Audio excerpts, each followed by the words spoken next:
भारत के खिलाफ पाकिस्तान की बड़ी साजिश का खुलासा हुआ है। हैदराबाद में लोन वुल्फ अटैक की तैयारी चल रही थी। हैदराबाद से गिरफ्तार आतंकियों से पूछताछ करने पर यह बात सामने आई। बाकी बातें मैं बाद में बताऊंगी, मसला बताऊंगी, लेकिन सवाल सबसे बड़ा यह है कि आखिर क्या होता है ये लोन वुल्फ अटैक। तो जी मसला क्या है पहले वो समझ लेते हैं। नमस्कार, मैं हूं साहिबा खान और आप देख रहे हैं अनकट।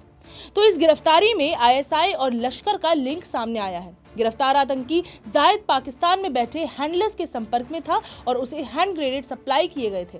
यहां एनआईए ने मास्टरमाइंड अब्दुल जाहिद समेत 3 आतंकियों के खिलाफ यूएपीए के तहत केस दर्ज किया है। ये सभी आतंकी लश्कर और आईएसआई के इशारे पर काम कर रहे थे। एनआईए ने जब इन आतंकियों को गिरफ्तार करके उनसे पूछताछ करनी शुरू की तो आतंकियों ने बहुत बड़ा खुलासा किया। उन्होंने बताया कि वो हैदराबाद में धमाके की प्लानिंग कर रहे थे। इन आतंकियों की हैदराबाद में लोन वुल्फ अटैक की तैयारी थी। इसके अलावा इन लोगों की कम्युनल टेंशन यानी कि सांप्रदायिक टेंशन फैलाने की भी साजिश थी।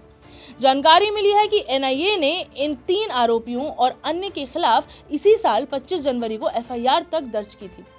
हैदराबाद में आतंकवाद से संबंधित कई मामलों में मास्टरमाइंड आरोपी जियाद ने लश्कर और आईएसआई से संबंधित पाकिस्तान में बैठे लोगों के निर्देश पर माज और समीउद्दीन के साथ कई और युवाओं की भर्ती भी की थी।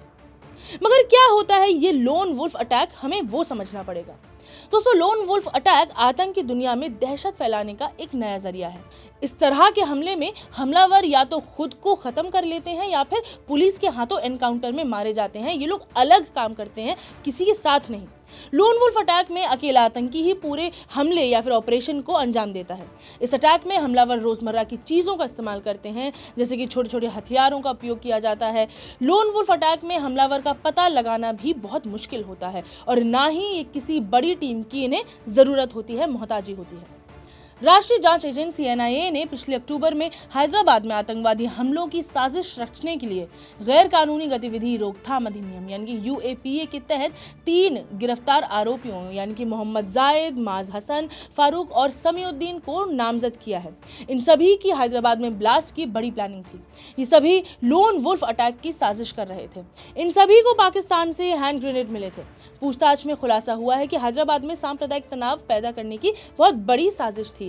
बता दें कि अक्टूबर 2022 में 3 लोग गिरफ्तार हुए थे। 3 पर यूएपीए के तहत केस दर्ज किया गया था। ये सभी आईएसआई लश्कर के कमांड पर काम कर रहे थे। ऐसे हमले आमतौर पर भारत में नहीं होते थे, मगर हाल ही में ये काफी बढ़ गए हैं। ओआरएफ के एक जर्नल में थाना हुसैन ने कहा है कि भारत भी ऐसे हमलों से अछूता अब नहीं है, जहां लोग तैश में आकर के, गुस्से में आकर के या फिर सांप्रदायिकता से तंग आकर उल्टा ज्यादा सांप्रदायिक कदम उठा लेते हैं। 2020 में उदयपुर में कन्हैया लाल तेली की हत्या इसका बड़ा नमूना है कि कैसे अब लोगों को किसी की भी मोहताजी की जरूरत नहीं है, बस चाहिए इंटरनेट। सरकार ने भी ऐसे अटैक से निपटने के लिए कदम उठाने शुरू किए हैं।